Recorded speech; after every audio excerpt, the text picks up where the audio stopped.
Merci à vous tous. On va parler des Jeux Olympiques dans un instant. On va aussi parler avec vous, François, de Vivatech, parce que quand on parle de rayonnement de la région en matière de salon, vous êtes à la tête justement de ces événements qui a su prendre une place de choix.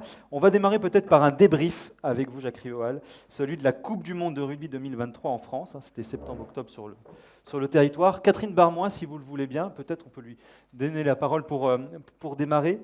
Ça permettra aussi d'introduire un petit peu ces sujets de débrief avec Jacques. Quels étaient un petit peu, rappelez-nous peut-être rapidement finalement, quels pouvaient être les enjeux justement pour un territoire comme le nôtre avec l'accueil d'un événement comme cette Coupe du Monde de rugby et pour tous Paris Région, puisqu'il y a eu des actions justement. Merci de me donner la parole. Et puis, je suis contente d'en parler parce que je l'ai vécu de près et de loin, cette compétition de Coupe du Monde de rugby. Je vais un petit peu répéter ce que Madame la Présidente nous a déjà un peu énoncé tout à l'heure, mais bon, voilà, c'est bien de le redire. Il faut appuyer les chiffres.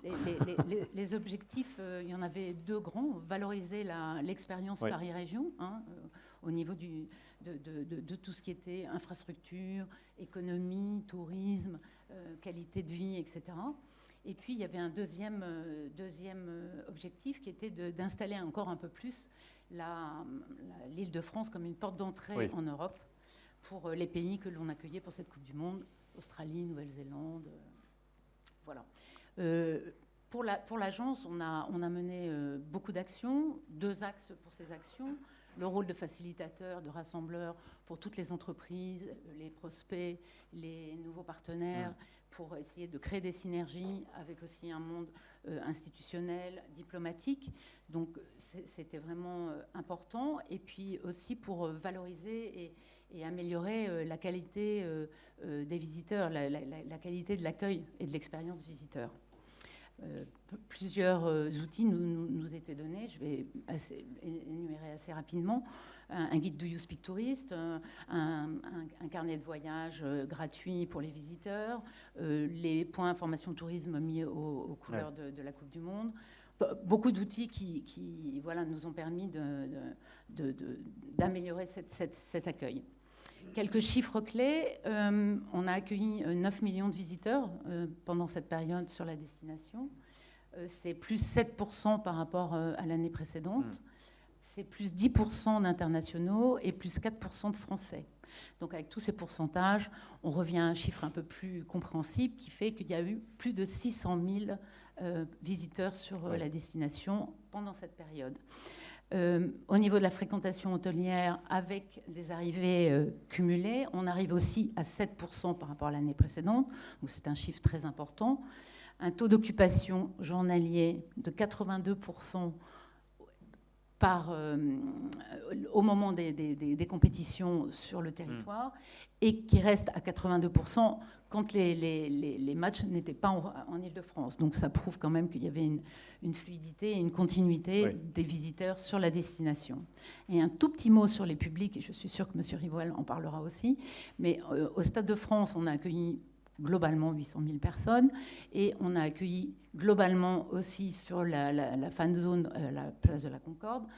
Ça donne un total de 1,5 million de visiteurs, de spectateurs, et plus de 1,1 million dans ces 1,5 millions, 1,1 million de touristes et d'excursionnistes.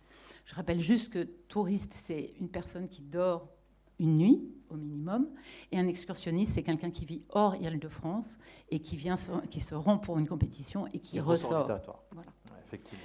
Voilà, c'est à peu près les grandes données, un petit résumé très rapide. Un beau panel, mais ça nous permet effectivement de voir malgré tout l'impact que ça a pu avoir sur le territoire. Jacques Rivoal, est-ce que vous partagez, j'imagine que oui, ces chiffres? Comment est-ce que vous, de votre côté, avec vos outils, d'une certaine manière, vous avez mesuré l'impact? Notre table ronde, elle est bien sûr sur les enjeux économiques, mais aussi sur les enjeux d'image. Et il y aura d'ailleurs des sujets intéressants, je trouve, que vous m'aviez évoqués, qu'on donnera sur les sujets d'image. Mais comment est-ce que vous avez vécu cet événement et comment vous regardez un petit peu les retombées? Oui, le premier objectif de l'organisation de Coupe du Monde, c'était d'organiser une compétition sportive réussie, bien sûr. Et le deuxième, c'était d'offrir à nos concitoyens des grands moments de fête, en fait, parce que le rugby, c'est un sport qui crée du lien social, c'est de la fraternité. Et donc pendant 2 mois, on a été très contents de pouvoir offrir ces grands moments d'émotion collective que seul, finalement, le sport peut proposer à nos concitoyens. Mais bon, ça, c'était les 2 objectifs un peu prioritaires, mais il y avait aussi un objectif économique, effectivement. Et donc, alors, on va réactualiser les chiffres qui sont un peu anciens, mais qu'on avait fait au moment du dossier de candidature, donc ça date un petit peu. Mais en fait, les premiers indicateurs qu'on a, et vous les avez confirmés, nous confirment plutôt qu'on était sur la bonne approche. On avait dit, nous, une Coupe du Monde de rugby, ça dure 2 mois, il y a 48 matchs, donc il y en a une dizaine, 10 exactement, qui ont eu lieu dans la région parisienne, à Saint-Denis. Et on avait dit, ça va rapporter 2 milliards de retombées économiques directes et indirectes. On va accueillir 600 000 visiteurs étrangers, vous l'avez aussi confirmé. Et les visiteurs étrangers, ils ne viennent pas uniquement pour voir un match, ils viennent suivre leur équipe, donc ils restent plutôt 15 jours, ils dépensent en moyenne 300 € par jour dans des hôtels, dans des restaurants. Vous avez souligné aussi les chiffres. Et donc on avait dit aussi ça doit créer autour de 17 000 emplois, création d'emplois ou sauvegarde d'emplois.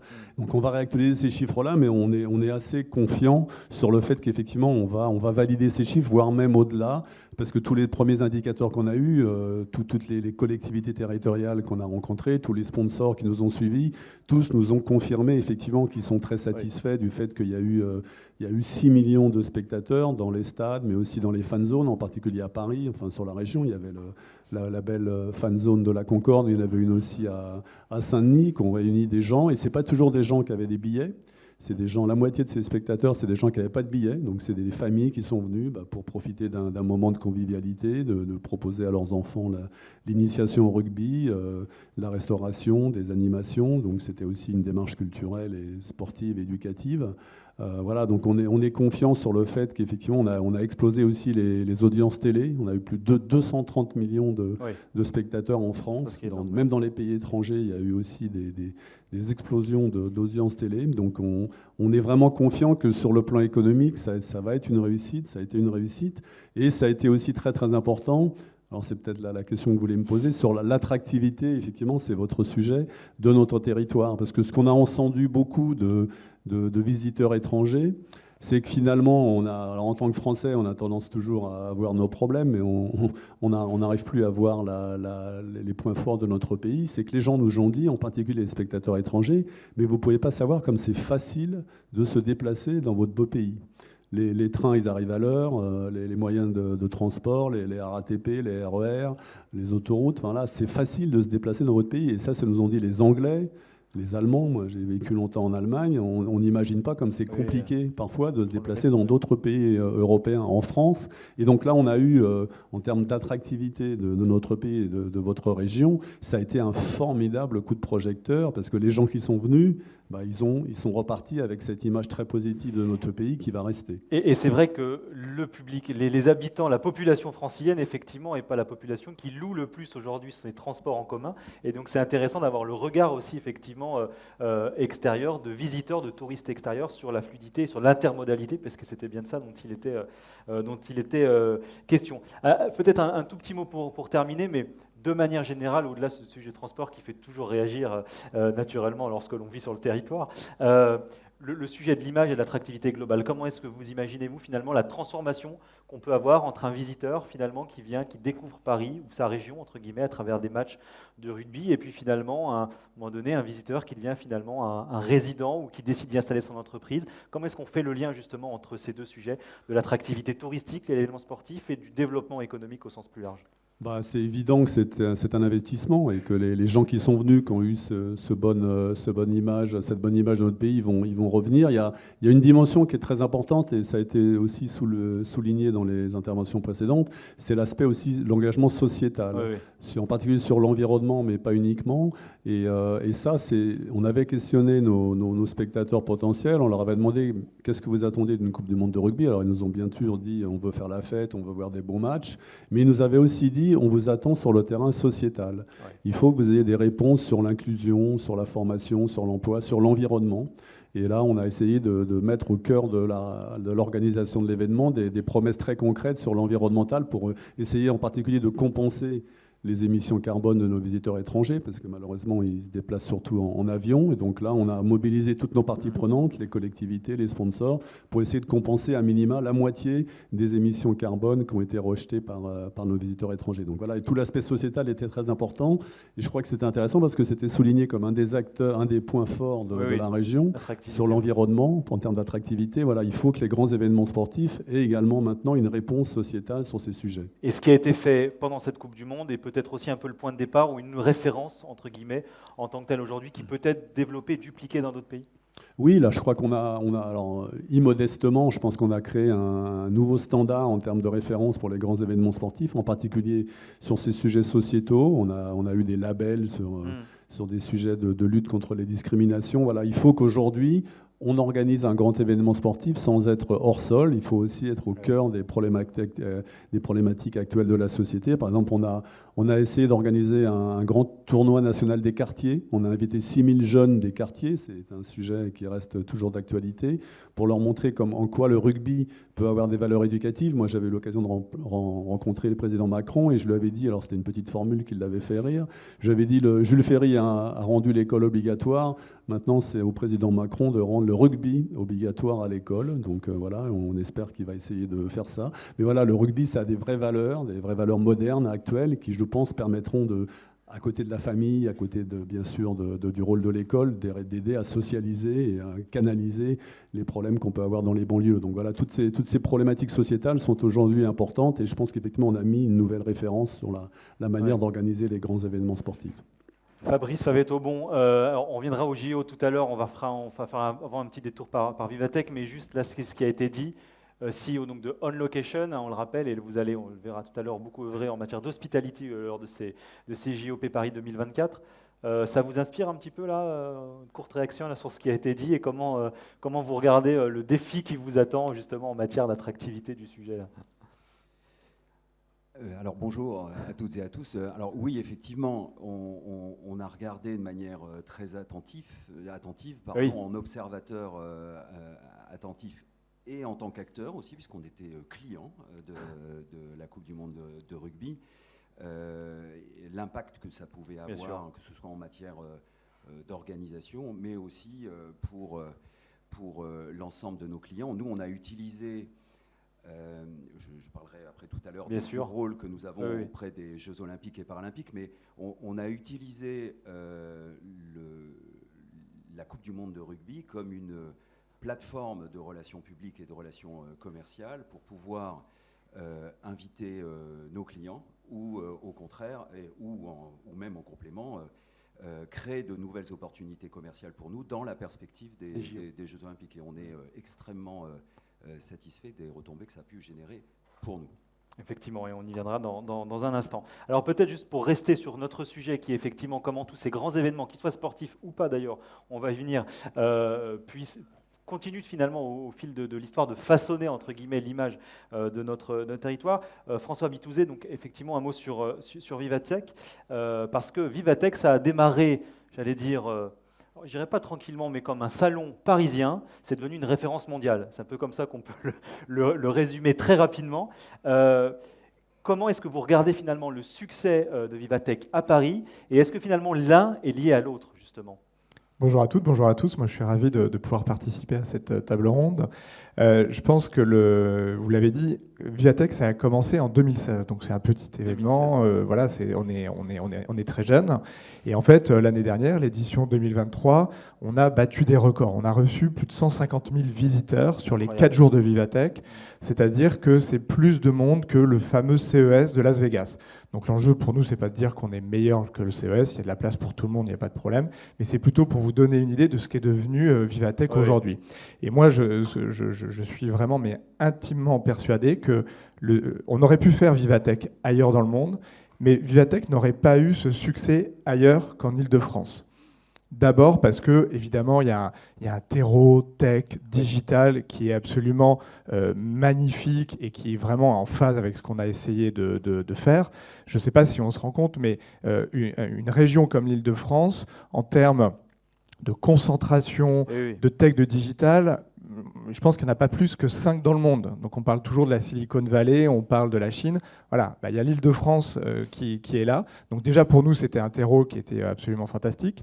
Deuxièmement, et vous l'avez dit, c'est une région qui est faite pour accueillir le monde, que ce soit en termes d'hôtellerie, que ce soit en termes d'aéroports, de transport. Je sais, ça nous fait toujours un peu rigoler, ricaner, voilà. Mais je peux vous dire que dans le monde entier, recevoir autant de monde que ce que nous on fait à Vivatech, et puis l'Île-de-France reçoit d'autres personnes en même temps. Enfin, je veux dire, exactement. Voilà. Et ça, c'est absolument unique. Déjà, c'est très très rassurant pour nous en termes d'organisateurs et en termes d'expérience pour nos visiteurs. Ça n'a pas de prix. Et puis, pour moi, troisièmement aussi, il y a l'attractivité de la région en tant que telle. Et c'est pour ça que je trouve que l'évolution de Choose autour de l'attractivité entrepreneuriale, business et aussi touristique, c'est la clé. Quand nous, on dit à des visiteurs du Japon, du Brésil, du Canada, du Nigeria, de l'Australie, venez, alors ils sont contents de venir voir Vivatech, ça je peux vous le garantir, mais bizarrement, quand en plus c'est à Paris au printemps, je peux vous dire que ça décuple les envies. Alors, petite anecdote, au début, vous l'avez dit, on n'avait pas honte, mais on se disait « Ah, il faut qu'on dise qu'on est un grand événement international. Si les gens pensent qu'on est un événement français, ils ne vont pas venir. » Donc, on avait un peu gommé le côté français. Et puis, il y a quelques années, on s'est dit « Non, mais les gens, ils viennent aussi pour Paris, ils viennent pour Versailles. » Et finalement, on leur a dit « Voilà, c'est un grand événement international. » À la française, et ça fait aussi un carton. Donc tout ce que l'Île-de-France nous a apporté, nous on est ravis de pouvoir le lui rendre avec de l'attractivité, avec des gens qui viennent du monde entier. Ça, c'est notre fierté aussi. Mais vous l'avez dit, il y a le CES de Las Vegas, il y a aussi beaucoup plus près de chez nous la London Tech Week, il y a le Web Summit à Lisbonne aussi également. Qu'est-ce qui fait que nous, finalement, sur ces événements-là, peut-être d'ailleurs sur ces salons en général, parce qu'il y a d'autres grands salons, peut-être un peu plus B2C en l'occurrence, qui fonctionnent aussi très bien sur Paris, qu'est-ce qui fait qu'on tire notre épingle du jeu sur ce territoire? Je pense, il n'y a pas que Versailles et la Tour Eiffel, rassurez-nous. Non, mais c'est pas mal quand même. C'est pas mal. Je peux vous dire qu'il y a des fois, vous lisez les guides du routard d'autres pays, vous dites « Ah bah tiens, nous, on a… » Oui, qu'est-ce que je vais aller voir? Ils ont fait un guide sur 3 trucs, nous on en a des centaines, quoi. Donc non, mais il faut en avoir conscience. Ouais, bien sûr. Moi, je pense qu'il y a aujourd'hui dans l'Île-de-France, il y a une synergie qui se crée entre des acteurs privés, des acteurs publics, des investisseurs, et c'est très rare, et c'est une alchimie qui est très délicate. Alors elle dépend aussi d'une vision politique, elle dépend aussi d'efforts au quotidien. Alors elle ne se décrète pas forcément, mais en tout cas elle existe, et je pense que c'est assez unique. Mais par contre, il faut qu'on fasse attention, parce que on est dans un moment un peu voilà, tous ces grands événements, ils participent de l'attractivité de l'Île-de-France. Il y a d'autres régions, il y a d'autres villes qui se disent moi aussi j'aimerais bien. Et puis dans un moment géopolitique qui est un petit peu compliqué, il y a des enjeux de soft power qui sont en train de se faire. Et nous, ce qu'on voit, c'est monter d'autres intervenants, d'autres événements, avec beaucoup de volontarisme. Vous avez parlé du Web Summit de Lisbonne. Il faut que vous ayez en tête que la ville de Lisbonne, sur 3 ans, donne 11 millions d'euros au Web Summit. Alors, je ne suis pas là pour demander... je vois... Vous avez vu? Bon, ouais, c'est ça. Bon, un petit peu moins... Non, mais ce que je veux dire, ça n'est pas le modèle que nous avons en Île-de-France, et ça ne pose pas de problème. Ce que je veux dire, c'est qu'il y a des acteurs qui sont extrêmement agressifs, qui réunissent des organisateurs d'événements, des lieux d'événements, et parfois, on a des choses très très bien en Île-de-France, parfois, il y a des endroits qui sont un petit peu en retard. Bien sûr. Et beaucoup d'investissements. Il faut le savoir parce que c'est ça qui nous attend. Alors on a beaucoup d'avantages, on a beaucoup d'atouts, et puis ce qui est bien, c'est d'être en tête plutôt qu'en arrière de peloton. Mais il faut l'avoir en tête parce que dans les 5 prochaines années, il va y avoir des réorganisations, des restructurations autour des grands événements internationaux. Et donc là, on aura tous les atouts pour tirer notre épingle du jeu et pour continuer de le faire. En ce moment, on parle beaucoup de Napoléon. La meilleure défense, c'est l'attaque, c'est ce qu'il faut faire. Non, mais si on nous joue juste en défensif, on va se gaufrer. Donc il faut qu'on ait nos grands événements, il faut qu'on rende encore plus attractif. Il y a plein de façons de le faire. Il y a un modèle à l'Île-de-France. Eh bien, il nous a porté chance, il faut le continuer en tout cas. Voilà. Modèle francilien, effectivement. Fabrice Favetto, bon, on va parler Jeux Olympiques justement, pour continuer d'avancer dans nos échanges. Donc CEO, je rappelle ça, donc de On Location. Est-ce que vous pouvez d'abord nous rappeler finalement, pour que l'on comprenne bien les enjeux incroyables qui s'ouvrent à vous là, dans les prochains mois, finalement ce que la part du gâteau que vous allez avoir dans cette organisation des Jeux Olympiques, qui est un beau gâteau en l'occurrence, qui est le sujet de l'hospitality et d'une certaine manière du tourisme d'affaires aussi. Oui, effectivement. On Location, c'est une filiale d'un groupe américain qui s'appelle Endeavor. Endeavor, c'est un des leaders mondiaux du sport et du divertissement, qui est présent dans 3 grands métiers. Le métier de la représentation de talent. Donc en clair, on est une société d'agents. On représente les plus grands talents, du couple Obama à LeBron James, en passant par Taylor Swift. Ça, c'est le premier métier. Il y a un deuxième métier qui est de développer et de produire des événements sportifs ou de divertissement, donc qui sont des événements propriétaires. Vous connaissez peut-être l'UFC, l'Ultimate Fighting Championship, donc c'est un événement propriétaire d'Endeavor. On possède aussi l'Open de Madrid en tennis, on possède la Fashion Week à New York, etc. Donc des événements qui sont dans le domaine du sport et du divertissement. Et il y a un troisième métier qui est le métier de l'hospitalité, que l'on fait soit pour nos propres événements au sein du groupe, soit pour des événementiaires. Et c'est à ce titre qu'on est là en France. C'est que On Location est devenu, il y a 2 ans, l'opérateur officiel du programme d'hospitalité des 3 prochains Jeux Olympiques. Donc Paris 2024, Milan Cortina 2026 et Los Angeles en 2028. Donc on s'est installé en France et la France restera la tête de pont du développement des activités d'Endeavor dans les années à venir. Et donc qu'est-ce qu'on entend par hospitalité ? Ce sont l'ensemble des expériences couplées forcément avec un billet à une compétition sportive, à minima, des expériences réceptives, culturelles, gastronomiques, de divertissement, que l'on vend sous forme de package, soit à une clientèle entreprise, soit à une clientèle grand public. Oui, c'est ça, il y a aussi du grand public, ce n'est pas que du B2B, si je puis dire, le sujet de la commercialisation. Oui, effectivement, on sera environ à 80% sur une clientèle entreprise, donc qui va de la PME, de la Sarthe, jusqu'aux plus grands groupes internationaux qui nous demandent de concevoir et de gérer pour elles des programmes d'hospitalité leur permettant de mobiliser en interne leurs effectifs, mais aussi évidemment et avant tout de pouvoir valoriser leurs relations commerciales auprès de leurs clients. Mais on s'adresse à environ 20% pour une clientèle individuelle, grand public aisé, qui sont les grands voyageurs olympiques qui, historiquement, au premier rang desquels vous avez les États-Unis, l'Angleterre, la Chine, le Japon, qui sont des grands pays de voyageurs olympiques et qui viennent suivre la compétition. Et est-ce que dans cette commercialisation de package d'hospitality, bien sûr, il y a l'effet JO, et est-ce qu'au-delà de l'effet JO, vous sentez aussi l'effet Paris ? Ah, mais très nettement. Alors, on bénéficie d'abord de l'attractivité extraordinaire de Paris, et vous le rappeliez à l'instant, je parle de l'attractivité sur le plan culturel, historique, gastronomique, touristique, donc tous ces éléments-là, je ne les rappelle pas. On bénéficie aussi d'un autre élément, c'est que c'est la première fois que les Jeux Olympiques et Paralympiques reviennent en Europe depuis 2012, depuis Londres 2012, avec la grosse parenthèse des Jeux de Tokyo qui se sont déroulés sans public. Donc il y a un énorme appétit, en fait, pour ces Jeux Olympiques et Paralympiques Paris 2024. Nous, on table sur une clientèle qui sera à peu près à 80% étrangère et 20% française.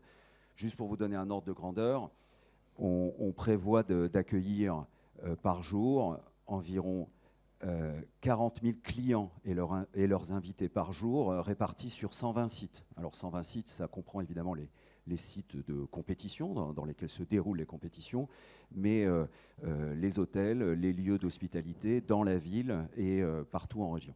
Ça fait combien, je crois que le chiffre est énorme, ça fait combien de billets liés à un pack, couplé à un pack d'hospitalité au global? C'est 750 000 billets. C'est 750 000 billets, voilà, c'est ça. Alors, comment on se prépare, et c'est ma dernière question sur le sujet, mais finalement, comment est-ce que, bon, l'impact du sujet, on le comprend, comment on se prépare, comment une entreprise comme la vôtre, qui, j'allais dire, investit le territoire français, le territoire francilien, spécialement pour ces sujets, comment on s'organise? On parlait notamment de sujets tout à l'heure d'attractivité, de talent, de manœuvre, etc. Comment est-ce que vous avez opéré finalement pour être prêt le jour J?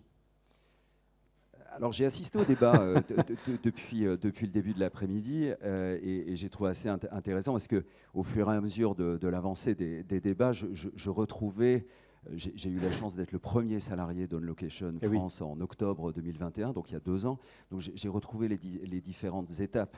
C'est qu'il a d'abord fallu constituer une équipe. Aujourd'hui, vous êtes combien aujourd'hui, on est 250 à travailler sur le projet, dont 150 basés en France. Dont 150 basés en France. En région francilienne? Oui, on est basé à Paris, dans Paris. Et il a fallu constituer cette équipe en s'appuyant évidemment sur des professionnels issus du marché local, donc le marché français, j'allais dire, mais aussi beaucoup de professionnels internationaux qu'on appelle des nomades olympiques qui ont l'habitude d'évoluer dans l'écosystème olympique et qui passent de Jeux olympiques en Jeux olympiques, de continent en continent, et qui sont des experts de leur métier, que ce soit le transport, la billetterie, etc., etc. Et donc, évidemment, les enjeux de relocation, d'hébergement, de cadres internationaux qu'il faut faire venir en France et pouvoir les attirer en France, on est passé par toutes ces différentes étapes. Et aujourd'hui, on est fiers, pour reprendre votre expression que je trouvais très bonne, c'est d'avoir bâti un programme d'hospitalité à vocation internationale, mais à la française.